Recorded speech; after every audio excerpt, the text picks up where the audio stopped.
Hi, welcome to another episode of Beyond Chronic Disease. My name is Wendy Gathercole. I'm your host. How are you today? 6 weeks until Christmas. Woohoo! Are you stressed? Ooh, you have to go back to my anti-stress podcast. I don't know which one that is, but it's somewhere there along the line.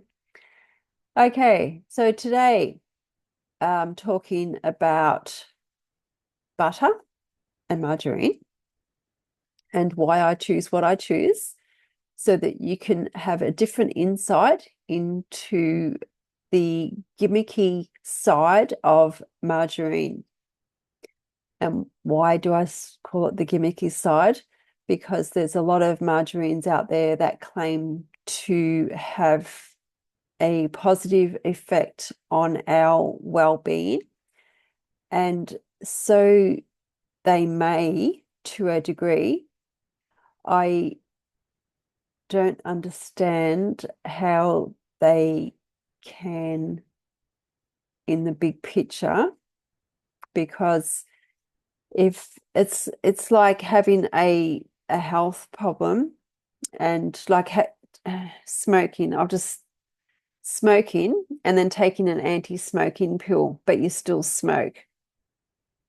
So if you've got a health problem and you're just using margarine to assist that, then I just don't know that it would work very well.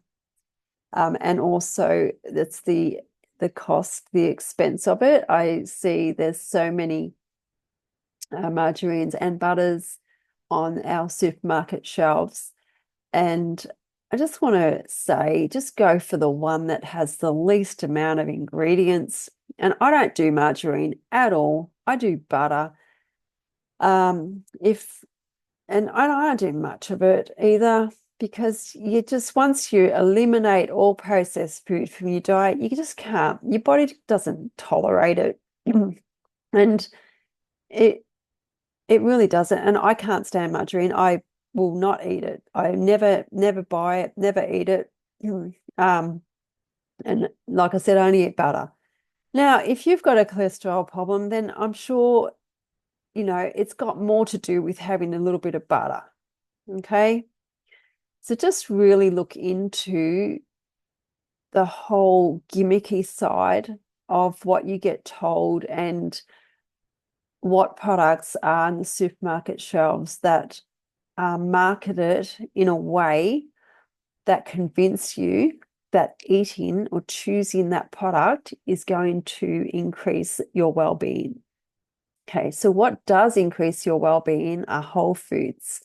Whole foods, fruits, vegetables, nuts, seeds, legumes. Okay, so they increase your well-being tenfold. Instead of buying an expensive margarine that claims to increase your well-being, how about you ditch some of the processed foods that are in your diet and add some whole foods to it?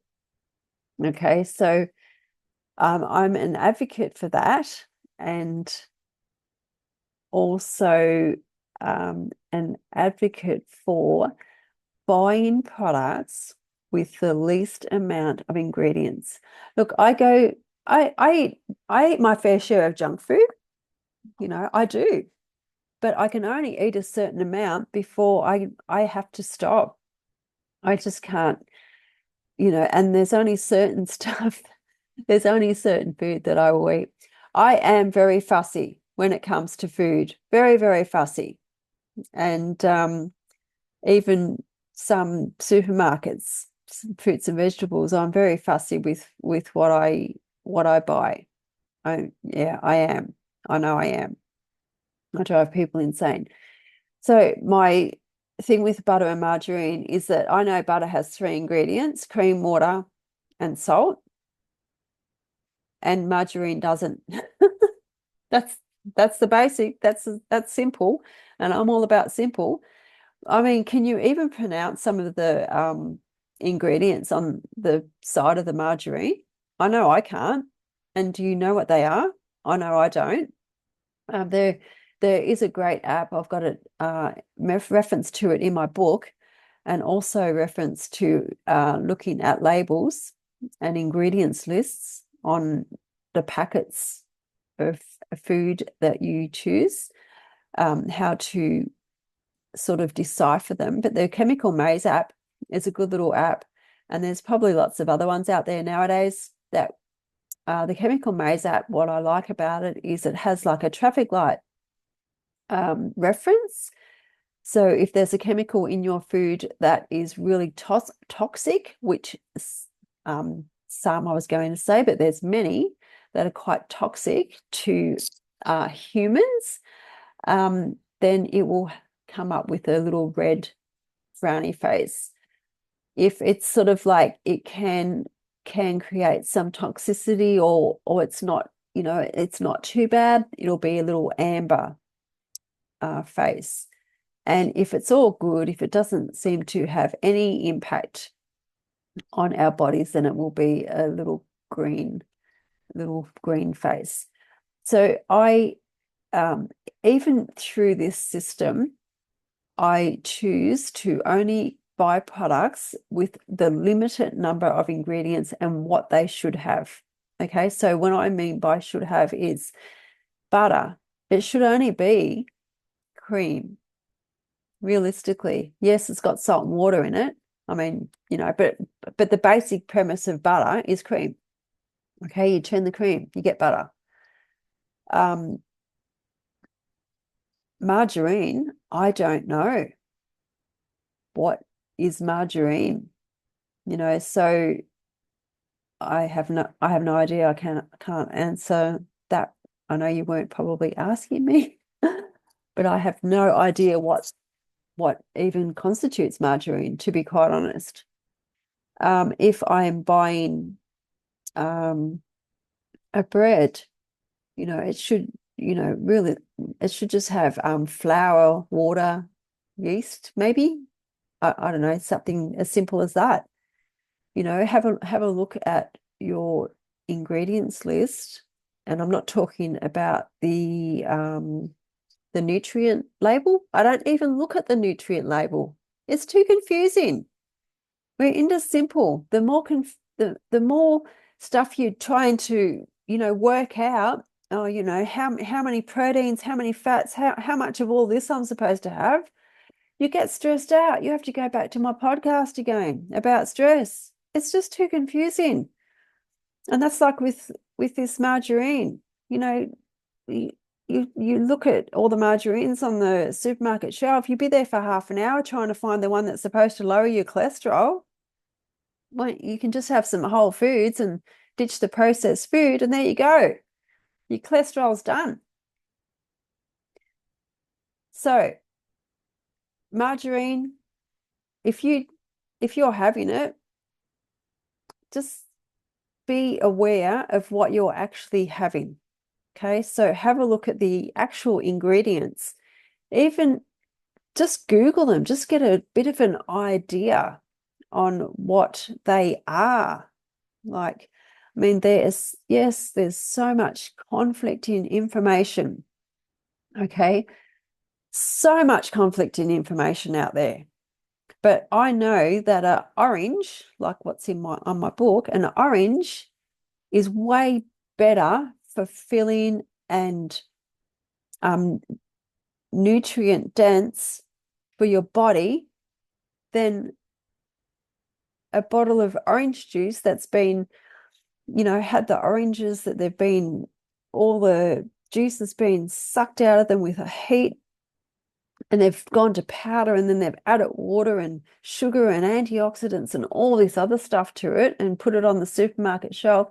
Anything that's on a supermarket shelf that's not in a fridge, I mean, it rings alarm bells to me. You can't have juice on a supermarket shelf and call it juice for it to be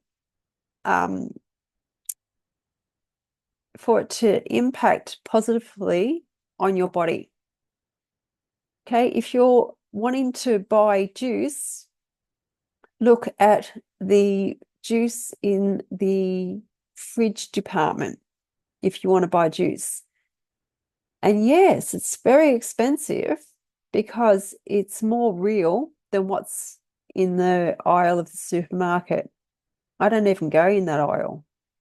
Okay, so I've said this once before, the best food that you can nurture your body with, except for when you get around to part of the fridge aisle where all the cakes and all the dessert things are. But the best way to navigate a supermarket is to go around the outside of it. Okay. And yeah, you get to all the deli meats and all that, which no go, no go. They've lots of interesting chemicals in those deli meats.